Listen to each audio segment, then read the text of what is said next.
അസ്സലാമു അലൈക്കും വറഹ്മത്തുള്ളാഹി. ബിസ്മില്ലാഹി വൽഹംദുലില്ലാഹി വസ്സലാത്തു വസ്സലാമു അലാ അഷ്റഫി റസൂലില്ലാഹി വഅലാ ആലിഹി വസഹ്ബിഹിൽ ഫായിസീന ബിറിളല്ലാഹി അമ്മാ ബഅദ്. പരിശുദ്ധമായ ഇസ്ലാമിൻ്റെ വളർച്ചയിൽ പിൽക്കാലത്ത് വ്യത്യസ്തങ്ങളായ വിഭാഗങ്ങൾ ഉടലെടുക്കുമെന്നും അതിൽ അഹ്ലുസുന്നത്തി വൽ ജമാഅ മാത്രമാണ് യഥാർത്ഥ ശരീഅയുടെ പാന്താവ് എന്നും കഴിഞ്ഞ ക്ലാസ്സുകളിൽ നാം അറിയുകയും പഠിക്കുകയും ചെയ്തു. ഇങ്ങനെ ഉടലെടുക്കുന്ന ഇസ്ലാമിൻ്റെ അവാന്തര വിഭാഗങ്ങളോട് എങ്ങനെയാണ് പെരുമാറേണ്ടത് എന്നതിനെക്കുറിച്ച് വളരെ കൃത്യമായി പരിശുദ്ധമായ ഖുർആനും തിരുസുന്നത്തും നമ്മെ പഠിപ്പിക്കുന്നുണ്ട്.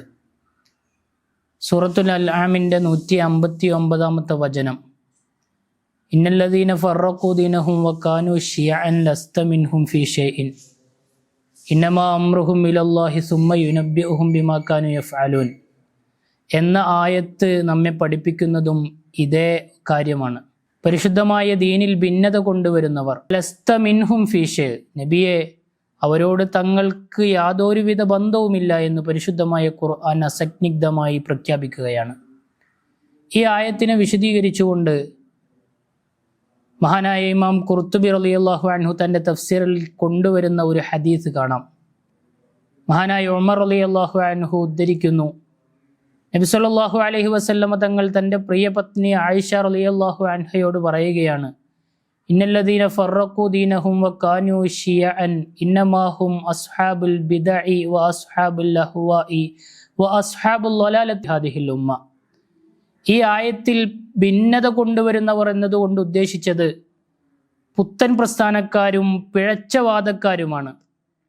എന്നിട്ട് നബി സല്ലല്ലാഹു അലൈഹി വസല്ലമ തങ്ങൾ ആയിഷ ബീവിയോട് വീണ്ടും പറയുകയാണ്, വ അന ബരീഉ മിൻഹും വഹും മിന്ന ബറാ, ഞാൻ അവരെ തൊട്ടും അവരെന്നെ തൊട്ടും അകന്നവരാണ്.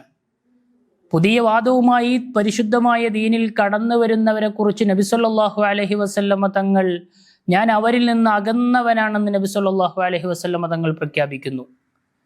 പരിശുദ്ധമായ ഖുർആൻ എത്രത്തോളം ഗൗരവതരമായാണ് ബിദ്അത്തിനെ സമീപിച്ചത് എന്ന് നമുക്ക് ഈ കാര്യത്തിലൂടെ നമുക്ക് മനസ്സിലാക്കാൻ കഴിയുന്നു. മാത്രമല്ല, ഇമാം മുസ്ലിം റിപ്പോർട്ട് ചെയ്യുന്ന മറ്റൊരു ഹദീസ് കാണാം, യകൂനു ഫി ആഖിരിസ് സമാനി ദജ്ജാലൂന കദ്ദാബൂൻ, അവസാന നാളുകളിൽ കള്ളം പറയുന്നവരായ പിഴച്ചവാദക്കാരായ ഒരു വിഭാഗം ഉടലെടുക്കും.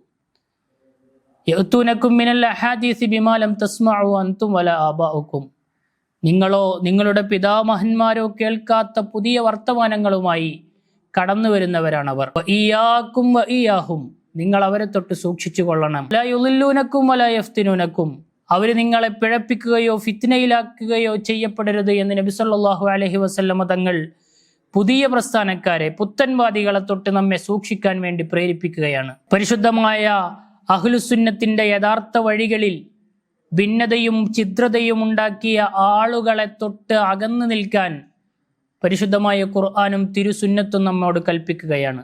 ഇമാം ബുഖാരി റിപ്പോർട്ട് ചെയ്യുന്ന മറ്റൊരു ഹദീസിൽ നബി സല്ലല്ലാഹു അലൈഹി വസല്ലമ തങ്ങൾ മഹ്ശറിൽ ഹൗദുൽ കൗസർ കോരിക്കൊടുക്കുന്ന സമയത്ത് ഒരു വിഭാഗം കടന്നു വരുമ്പോൾ അവരെ സുഹ്കൻ സുഹ്ക എന്ന് പറഞ്ഞ് ആട്ടിയോടിക്കുന്ന സംഭവം പറയുന്നുണ്ട്. അവിടെ ഉദ്ദേശിച്ച ആ വിഭാഗം ദീനിൽ പുതിയ വാദങ്ങളുമായി കടന്നു വന്ന പുത്തൻ പ്രസ്ഥാനക്കാരാണെന്ന് മഹാന്മാർ നമ്മെ പഠിപ്പിക്കുന്നു. ഇങ്ങനെ സർവ്വതലങ്ങളിലും പുതിയ പ്രസ്ഥാനക്കാരെ വളരെ ഗൗരവതരമായി പരിശുദ്ധമായി ഇസ്ലാം കാണുന്നുണ്ട് എന്ന് നാം അറിയണം. മഹാന്മാരായ സ്വഹാബത്തും ബിദ്അഇകളോടുള്ള സമീപനം ഇതേ മാർഗം തന്നെയായിരുന്നു. മുത്തബിഉ സുന്ന എന്ന പേരിൽ അറിയപ്പെട്ട മഹാനായ ഇബ്നു ഉമർ റളിയല്ലാഹു അൻഹുവിനോട് ഒരിക്കൽ ഒരാൾ വന്നുകൊണ്ട് പറയുന്നുണ്ട്, ഇന്ന ഫുലാനൻ യഖ്റഉ അലൈക സലാം, ഇന്നാലിന്ന മനുഷ്യൻ അങ്ങയോട് സലാം പറഞ്ഞിട്ടുണ്ട്. ആ സമയത്ത് മഹാനവറുകൾ പറയുന്ന മറുപടി, ഇന്നഹു ബലഅനി അന്നഹു ഖദ് അഹ്ദസ, അവൻ പുത്തൻവാദിയായിട്ടുണ്ട് എന്ന് ഞാൻ കേട്ടു. ഫൈൻ കാന ഖദ് അഹ്ദസ, ആരെങ്കിലും പുത്തൻവാദിയായാൽ അവനോട് എൻ്റെ സലാം നിങ്ങൾ പറയേണ്ടതില്ല. മഹാനായ ഇബ്നു ഉമർ റളിയല്ലാഹു അൻഹു പുത്തൻവാദികളോടെടുത്ത കർശനമായ നിലപാടിനെ കുറിച്ച് ഈ ഹദീസിൽ നിന്ന് നമുക്ക് പഠിക്കാൻ കഴിയുന്നു. അല്ലാഹു സുബ്ഹാനഹു വ തആല പുത്തൻവാദികളിൽ നിന്ന് അകന്നു നിൽക്കാനും പരിശുദ്ധമായ അഹ്ലുസുന്നത്തി വൽ ജമാഅത്തിന്റെ പാന്താവിൽ അടിയുറച്ചു നിൽക്കാനും നമുക്ക് അല്ലാഹു തൗഫീഖ് നൽകി അനുഗ്രഹിക്കുമാറാവട്ടെ. അസ്സലാമു അലൈക്കും വറഹ്മത്തുള്ളാഹി വബറകാതുഹു.